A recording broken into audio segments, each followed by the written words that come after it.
ആദ്യം retired brigadier Venu നായരിലേക്കാണ്. Brigadier ഇപ്പോൾ പറഞ്ഞതുപോലെയാണ്. കാരണം 500-ൽ പരം സൈനികരുടെ ജീവൻ നഷ്ടമായി, അവരുടെ ബലിദാനം, 1000-ൽ പരം സൈനികർക്ക് പരിക്കേറ്റു. പക്ഷെ അങ്ങനെയൊക്കെയാണെങ്കിലും നമ്മൾ ഇതിനെ വിജയ് ദിവസ് എന്ന് പറഞ്ഞ് അനുസ്മരണാർത്ഥം ഉള്ള പരിപാടികളൊപ്പം തന്നെ ആഘോഷ പരിപാടികളും സംഘടിപ്പിക്കുന്നത് ആ ഒരു വിജയം ഇപ്പോഴും ഓർക്കുമ്പോഴും ഇപ്പോഴത്തെ തലമുറയ്ക്ക് നൽകുന്ന ആത്മവിശ്വാസം, ആത്മവീര്യം ചെറുതല്ല എന്നുള്ളത് കൊണ്ടല്ലേ?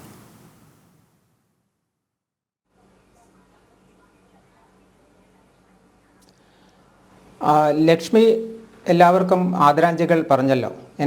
നിങ്ങൾക്കും കോ പാനലിസ്റ്റിനും വ്യൂവേഴ്സിനുമെല്ലാം എൻ്റെ ജയ് ഹിന്ദ്. കാർഗിൽ ദിവസത്തിൻ്റെ 25ാം വാർഷികമായ ഇന്ന് നമ്മുടെ രാജ്യരക്ഷയ്ക്ക് വേണ്ടി തൻ്റെ ജീവിതം അർപ്പിച്ച 527 ധീര ജവാന്മാരെ നമുക്ക് ഓർമ്മിച്ചെടുക്കാം. അവർക്ക് വേണ്ടി ആദരാഞ്ജലികൾ ആദ്യമായിട്ട് അർപ്പിക്കട്ടെ. ഇത് 25 വർഷം മുമ്പ് നടന്നതാണ്. ഇന്നത്തെ തലമുറയ്ക്ക് ഏതാണ്ട് ഓർമ്മ ഉണ്ടാകാവുന്ന ഒരു വാർ, ലിമിറ്റഡ് വാറാണ്, എന്നാലും വാറാണിത്. പാകിസ്ഥാനുമായിട്ട് ഉണ്ടായ ഇത് 4ാമത്തെ യുദ്ധമാണ്. 47, 49, 65, 71, അത് കഴിഞ്ഞിട്ട് ഈ 99-ലെ കാർഗിൽ ഒരു സീമിതമായ സ്ഥലത്ത്, ദ്രാസ് മുതൽ മഷ്കോ വരെയുള്ള ആ കാർഗിൽ പ്രദേശങ്ങളിലാണ് ഉണ്ടായത്. ഇതിൻ്റെ നാൾവഴികൾ എല്ലാവർക്കും അറിയാം, എന്നാലും അതിൻ്റെ ചില പ്രധാന ഭാഗങ്ങൾ ഓർമ്മിച്ചെടുക്കേണ്ടതുണ്ട്. 89-ൽ ആണ് കാശ്മീരിൽ വിഘടനവാദം, കാശ്മീർ സ്പോൺസേഡിൻ്റെ തുടക്കം. അതിൻ്റെ പീക്കിൽ നിന്നാണ് അത് തുടങ്ങുന്നത്, പിന്നെയാണ് അത് താഴേക്ക് വരുന്നത്. ഒരു വിധത്തിൽ കാശ്മീർ ഇന്ത്യയിൽ നിന്നും വിട്ടു പോകുമോ എന്നൊരു സംശയം അന്നുണ്ടായിരുന്നു. അപ്പോൾ നമ്മുടെ ആർമിയുടെ ധീരമായ ഇടപെടൽ കൊണ്ടാണ് ആ ഒരു സെപ്പറേഷൻ ഉണ്ടാകാതിരുന്നത്. അതിനു വേണ്ടിയിട്ട് സിവിലിയൻ പോലീസ് ഫോഴ്സസിനോടൊപ്പം തന്നെ ആർമികളുടെയും കണ്ടമാനം കാഷ്വാലിറ്റീസ് ഉണ്ടായിട്ടുണ്ട്. അത് കഴിഞ്ഞിട്ട് ഈ വിഘടനവാദം നമ്മുടെ ആർമിയുടെ പരിശ്രമം കൊണ്ട് കൺട്രോൾ ചെയ്ത് വന്നപ്പോഴാണ് 1999 ഫെബ്രുവരിയിലാണ് അന്നത്തെ പ്രധാനമന്ത്രി വാജ്പേയി അദ്ദേഹത്തിൻ്റെ ഇനിഷ്യേറ്റീവിൽ ഒരു ലാഹോർ ഡിക്ലറേഷൻ ഉണ്ടാവുന്നത്. 21 ഫെബ്രുവരി 1999 Nawaz Sharif prime minister of പാകിസ്ഥാനും മിസ്റ്റർ വാജ്പേയിയുമായിട്ടുള്ള ലാഹോർ ഡിക്ലറേഷൻ ഉണ്ടാകുന്നത്. എൻ്റെ പ്രധാന ലക്ഷ്യം രണ്ട് രാജ്യങ്ങളിലുമായിട്ടുള്ള സമാധാനം നിലനിർത്തണം, മിലിറ്ററി ടെൻഷൻ ഒഴിവാക്കണം, അങ്ങനെ സമാധാനമായി രണ്ട് നല്ല അയൽക്കാരെ കൂട്ട് ജീവിച്ചു പോകാനുള്ള വഴി തേടണം എന്നുള്ളതായിരുന്നു. പക്ഷേ നമ്മൾ മനസ്സിലാക്കേണ്ടത് ഇത് 1999 മെയ് 3-ാം തീയതിയാണ് ഈ കാർഗിൽ പ്രദേശങ്ങളിലേക്ക് അവർ കടന്നു കയറി എന്ന് നമുക്ക് മനസ്സിലാകുന്നത്. അപ്പോൾ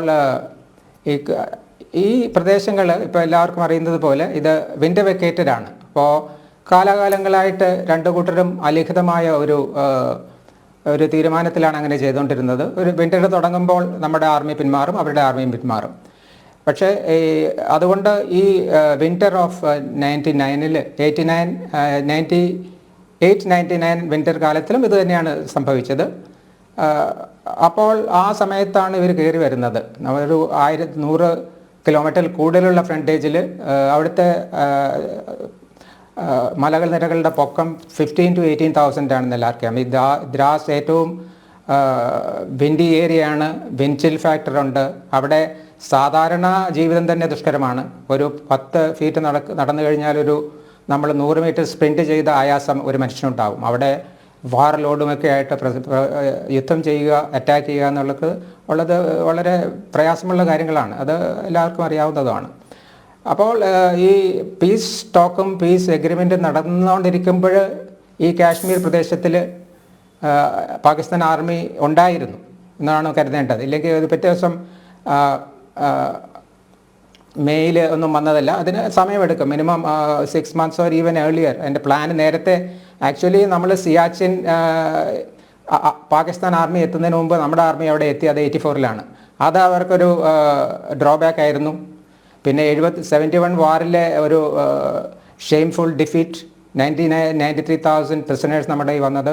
അപ്പോൾ അവർ നമ്മുടെ അത് താഴ്ത്തിക്കെട്ടാനായിട്ടുള്ള അവസരം കാത്തിരിക്കുന്ന പാകിസ്ഥാൻ ആർമിക്ക് ഇങ്ങനെ ഒരു പ്ലാൻ ഉണ്ടായി. ഇത് നമ്മൾ പറയുന്നത് ഓപ്പറേഷൻ വിജയ് എന്നാണ്. അതിനെ പാകിസ്ഥാനികൾ പറയുന്നത് കോയി പൈമ എന്നാണ്. The man who climb mountains എന്നുള്ള പേരിലാണ്. അധികം നമുക്ക് അറിയാത്ത ഒരു പേരാണത്. അവരൊരു 5 ഫേസ് ഉള്ള ഒരു പ്ലാനായിരുന്നു അവരുടെ. ആദ്യത്തെ പ്ലാൻ ഡോമിനേറ്റിംഗ് ഹൈറ്റ്സ് ഓക്യുപ്പൈ ചെയ്യുക. അത് കഴിഞ്ഞിട്ട് കാശ്മീരിൽ നിന്ന് ലേ ലഡാക്കിലേക്ക് പോകുന്ന NH-1 ഡോമിനേറ്റ് ചെയ്തുകൊണ്ട് അത് കട്ട് ഓഫ് ചെയ്യുക. അതുപോലെ തന്നെ നമ്മുടെ പാസുകൾ പിടിച്ചെടുക്കുക, ഇൻറ്റേർണൽ ഡിസ്റ്റർബൻസ് ഉണ്ടാക്കി ഫൈനലി ഫേസ് 5 അവരുടെ ഇഷ്ടപ്രകാരമുള്ള ഒരു സെറ്റിൽമെൻറ്റിലേക്ക് പോകുക എന്നുള്ളതായിരുന്നു.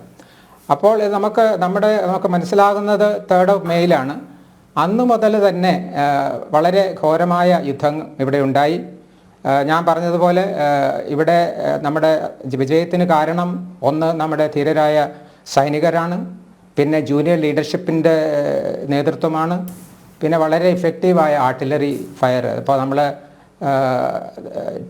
ഇന്ത്യയിൽ എല്ലാവരും നമ്മളുടെ വീട്ടിലിരുന്നുകൊണ്ട് ആദ്യമായിട്ട് കാണുന്ന യുദ്ധമാണിത്. അപ്പോൾ പല സീനുകളും നമുക്ക് ഓർമ്മയുണ്ടാവുമല്ലോ. അപ്പോൾ ഇതിനെല്ലാത്തിനും ഉപരി ഇതിനെപ്പറ്റി ഓർത്തെടുക്കേണ്ടത് ഈ ചതി പാകിസ്ഥാൻ ചെയ്ത്, അപ്പോൾ നമ്മളുടെ രാജ്യരക്ഷ നമ്മൾ തന്നെ ചെയ്യണം.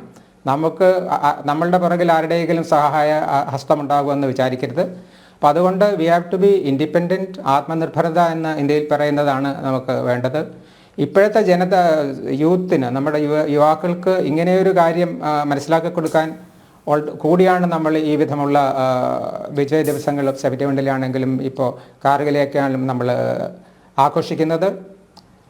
പിന്നെ വേറെ പല കാര്യങ്ങളുണ്ട്, അതിനെ പിന്നെ വരാം. Over to U.